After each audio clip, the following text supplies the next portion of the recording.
Incident Report, filed by Captain Yessa Toll, freelance cargo vessel Quiet Passage docked at the Narrows station during the recent engagement, submitted to the Galactic Trade Commission at the request of the Joint Inquiry Board. I want to be clear about something before I describe what I saw. I have been running cargo through the Narrows for 19 years. In 19 years I have paid the human toll every single transit, which comes to, by my accounting, a significant portion of my operational income across 2 decades. I have complained about this toll to anyone who would listen. I have filed formal objections with the Trade Commission on 4 separate occasions. I have at various points referred to the human garrison at the Narrows in terms I will not reproduce in an official report.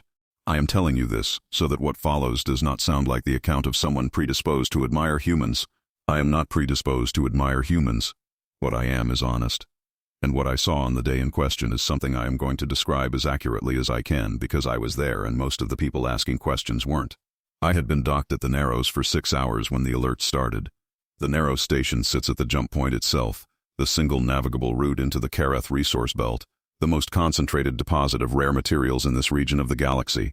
The station is not large. It processes ships, collects tolls, provides basic resupply, and is staffed by a human garrison of 60 personnel whose primary function, as far as most transit captains are concerned, is to be present when you hand over your toll documentation. 60 people. I had never thought much about those 60 people beyond their administrative function. I suspect most captains hadn't. I was in the station's docking cantina when the proximity alarms went off. 3 fleets dropped out of FTL simultaneously. I know this because the station's external display, the one that shows incoming traffic for docking coordination, showed all 3 contacts appearing within 4 seconds of each other. Varik configuration on the port approach. Gorath formation to starboard.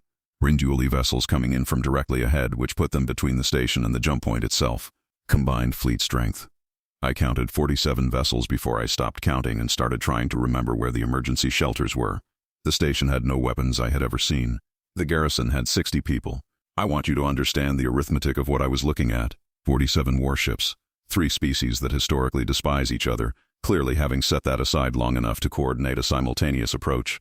And a human toll station staffed by 60 people whose most visible equipment, in my experience, was a document scanner. I assumed we were all going to die. The first transmission came from the Varik fleet commander. I didn't hear the content. The cantina's comm system wasn't patched into military channels, but I saw the timestamp later in the inquiry records. The Varik hailed the station at 0714, demanded surrender and transfer of control of the jump point.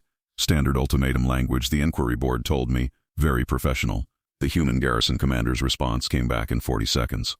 I did hear that one, because someone in the cantina had found a way to patch the station's military channel through the civilian audio system, which I suspect was not authorized, but nobody was stopping them. The garrison commander's voice was calm. Not performed calm, the real kind, the kind that comes from not being particularly worried. He said, "The Narrows is a human installation operating under Galactic Trade Commission charter. Transit rights are available at posted rates. Hostile action against this station will be met with full defensive response. You have 2 minutes to stand down." Someone in the cantina laughed. Nervously, the kind of laugh that comes out when the alternative is something worse. 47 ships, 60 people, 2 minutes. The 2 minutes expired. What happened next took 4 minutes and 11 seconds by the station's official timestamp log, which I have reviewed twice because I was having difficulty believing my own memory of it. The station had weapons. This was not something any of the transit captains in the cantina had known. Not obvious weapons, nothing mounted on the exterior in a way that showed up on casual sensor scans. What the station had, as best the inquiry board was later able to determine, was 200 years of quietly, incrementally, patiently building a defensive infrastructure into every structural element of the installation. Point defense systems embedded in the docking arms, directed energy arrays behind panels that looked like heat exchangers, torpedo housings that registered as cargo containers on standard scans, and underneath all of it, connected to the jump point itself, something that the inquiry board's technical section spent 3 weeks trying to fully understand and ultimately described as a navigational disruption system of significant sophistication that interferes with FTL transit in the immediate vicinity of the jump point.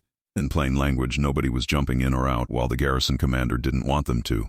The 3 fleets had come to take the jump point. The jump point had been taken off the table before the first shot was fired. What followed was, and I'm choosing this word carefully, having watched it from a cantina viewport while gripping a cargo manifest I'd grabbed off a nearby table for reasons I still can't fully explain, methodical.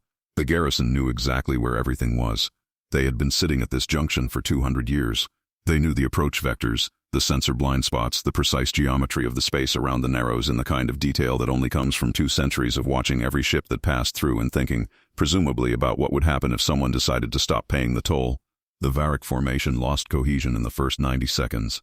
The navigational disruption was doing something to their coordination systems that I am not qualified to describe technically, but that looked, from my viewport, like a fleet that had suddenly stopped being sure where it was. The Goroth fared somewhat better for another minute and a half before 3 of their vessels made the apparent decision to withdraw, and the rest of the formation began to follow in the way that formations follow when the alternative has become sufficiently unclear. The Rendali had positioned themselves between the station and the jump point, which turned out to be the worst place to be. I will not describe in detail what happened to the 2 Rendali vessels that did not withdraw with the others. The inquiry board has the sensor logs. 4 minutes and 11 seconds. 3 fleets. 60 people. The station was quiet afterward. Not the quiet of somewhere damaged. The quiet of somewhere that had done something and was now done doing it. The docking cantina had gone completely silent around me. 19 transit captains of various species, all of us staring at a viewport that showed retreating fleet signatures and a jump point that was, as it had always been, open for business. The station's toll notification system updated 40 minutes later. I know because I was still sitting in the cantina when my comm chirped with the standard transit documentation request. The new toll rate was 15% higher than the previous one. I filed a formal objection with the Trade Commission the following week.